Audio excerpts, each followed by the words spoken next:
Welcome to the Explainer. Today we're going to follow a single image on its journey through one of the most elegant neural network architectures out there, the Unet.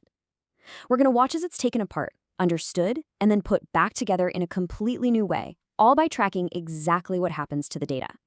So we'll start with our picture, follow it as it gets compressed down the encoder, cross the bottleneck, build it back up through the decoder, and then, finally, see the incredible portrait it becomes at the end. Okay, let's get right into it. You know, every journey has to start somewhere, and for our image, that's its raw digital form. This is our protagonist, the input data that the Unet is going to learn from.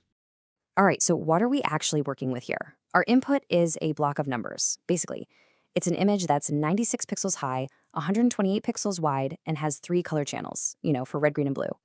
This is our starting point. Simple enough, right? Now, the network's first real job is to get the gist of the image, to understand the big picture. And it does this while squeezing the image down. It makes it smaller in size, but much, much deeper in terms of information.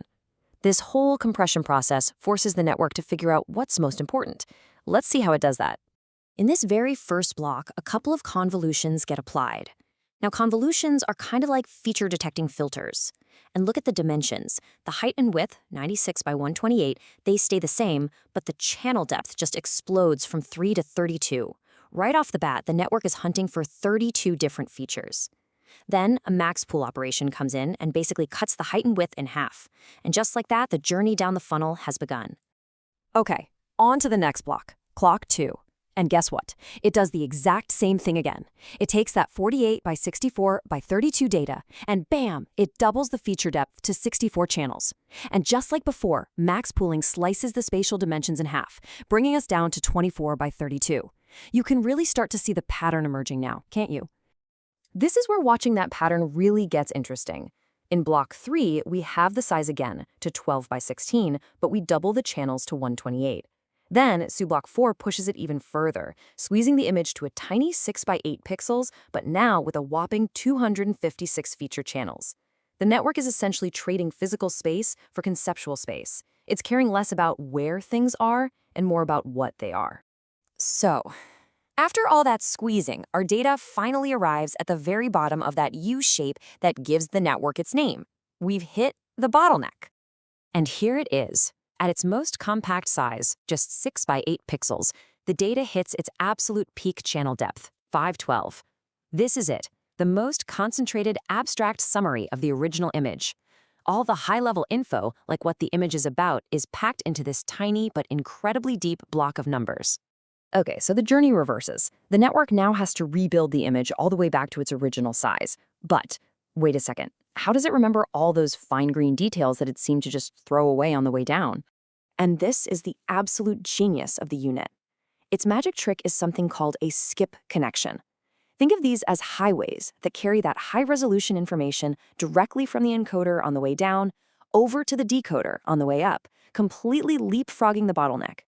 This slide just illustrates that core concept perfectly. In the first upsampling block, the data from the bottleneck gets expanded back to 12 by 16 pixels. Then, and this is the cool part, it gets reunited with the pristine, detailed data that was saved from clip block 4 on the way down. See that? You have 2 streams of data meeting, one with the big picture context from the bottom, and the other with all the sharp details from the past. So once these 2 streams are literally stitched together, the channel depth doubles to 512. Now the network uses more convolutions to intelligently merge them, learning exactly how to combine the high-level context, the what, with the precise location data, the where. The result is a refined block of data with 256 channels, all ready for the next step up the ladder. And this elegant, symmetrical process just keeps repeating at every single level. Each time the data is upsampled, it's immediately merged with the corresponding high-res data that the network saved from the encoder. It's almost like the network left itself breadcrumbs on the way down, and now it's using them on the way back up to perfectly retrace its steps, restoring all that spatial detail until it finally gets back to the original 96 by 128 resolution. So, our data has almost finished its incredible round trip. It's back to its original height and width, but it has been completely transformed. It's not just a picture anymore. It carries a much, much deeper understanding of the original scene. Just a couple of final convolutions to process this fully reconstructed feature map. This is the last step, really, where the network makes its final decisions and gets the output ready. And here's the crucial point. We started this whole journey with a 96 by 128 by 3 image, and we end with a 96 by 128 by 23 image. Same size, but instead of 3 simple color channels, we now have 23 distinct channels. So what in the world are they? This final output, it isn't really a photograph anymore. It's something we call a segmentation map. It's an incredibly detailed pixel-by-pixel classification of that original image. So each of those 23 channels might represent something like sky, road, tree, or person. For every single pixel in the image, the network has given us a score saying how likely it thinks that pixel is to be one of those 23 things. So, the Unet's journey from a simple picture to this rich, detailed map shows us a really powerful way to process information, right? By perfectly balancing that big picture context with fine-grained detail. It really makes you wonder, where else could this kind of balance be a total game changer? That's all for this explainer. Thanks for watching.